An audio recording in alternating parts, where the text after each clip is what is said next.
नमस्कार दोस्तों, आज के इस वीडियो के अंदर हम बात करने वाले हैं रीट के अंदर क्या नॉर्मलाइजेशन होगा। 23 और 24 जुलाई को आपकी रीट परीक्षा हुई थी, 4 शिफ्ट के अंदर हुई थी और चारों शिफ्टों का लेवल देखिए थोड़ा थोड़ा चेंजेस था। किसी के अंदर आपकी एसएस हार्ड आई थी, किसी में साइको हार्ड आई थी। तो यानी चारों पेपर मैंने देखे हैं, विश्लेषण किया है और वास्तव में कह सकते हैं जो पेपर थे आपके वो कुछ ना कुछ हार्ड आए थे अलग अलग पारियों के अंदर।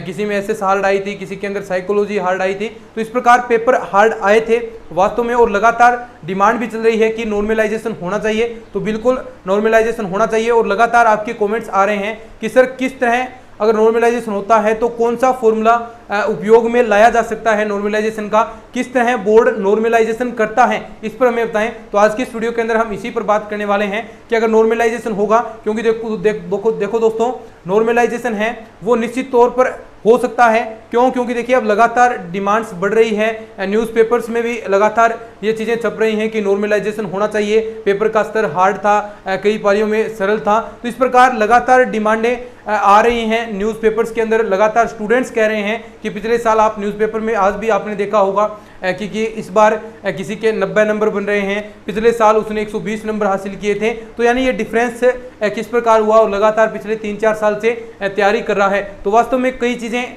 हार्ड आई थी। हम बात करते हैं कि नॉर्मलाइजेशन होता है तो वो किस आधार पर होने वाला है, बोर्ड किस आधार पर किस पैटर्न को वो सिलेक्ट करने वाला है। तो देखिए दोस्तों, जो आपके पेपर हुए थे लगभग 23 और 24 जुलाई को पेपर हुआ था आपका। तो ये लगभग 4 शिफ्ट के अंदर 4 शिफ्ट में आपके पेपर हुए थे।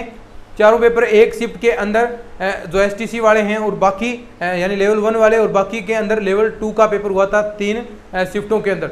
तो यानी तीनों के थोड़े थोड़े स्तर चेंज थे, कई में पेपर आपका हार्ड था।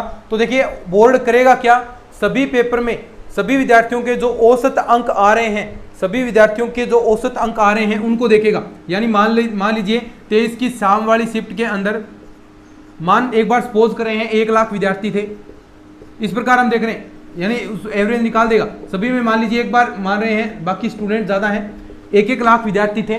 तो यहाँ पर देख लेगा कि कितने औसत अंक आ रहे हैं, लगभग सभी के एवरेज अंक कितने आ रहे हैं। मान लीजिए यहाँ पर सभी के एवरेज अंक लगभग मानकर चलें तो 95 नंबर एवरेज आ रहे हैं, ठीक है। और यहाँ पर मान लो 105 के आसपास एवरेज बन रहे हैं, यहाँ पर मान लो आपके 100 के आसपास अंक बन रहे हैं। तो यानी इस आधार पर बोर्ड आपका नॉर्मलाइजेशन करेगा। तो यानी औसत अंक सभी के निकाले जाएंगे, सभी विद्यार्थियों के उस शिफ्ट के अंदर कितने औसत अंक बन रहे हैं। फिर देखेगा कि किसमें औसत अंक कम बने हैं, यानी यहाँ पर सीधा रिजल्ट दिख जाएगा। जहाँ कम बने हैं उसमें थोड़ा सा ऐड करेगा और जहाँ ज़्यादा बने हैं उनको थोड़ा सा कम करेगा और सभी का नॉर्मलाइजेशन यानी उनको इक्वल में कर देगा। तो यही आधार बोर्ड अपनाने वाला है। और लगातार पिछली भर्तियों के अंदर जब भी शिफ्टों के अंदर एग्जाम हुए हैं तो उनमें नॉर्मलाइजेशन हुआ है, चाहे वीडियो ले ले चाहे पटवारी ले ले, सभी के अंदर नॉर्मलाइजेशन हुआ है। तो इसी आधार पर मांग भी की जा रही है कि हमारा भी नॉर्मलाइजेशन हो। तो यही एक आधार है जो आधार बोर्ड अपनाने वाला है कि सभी के औसत अंक निकालेगा।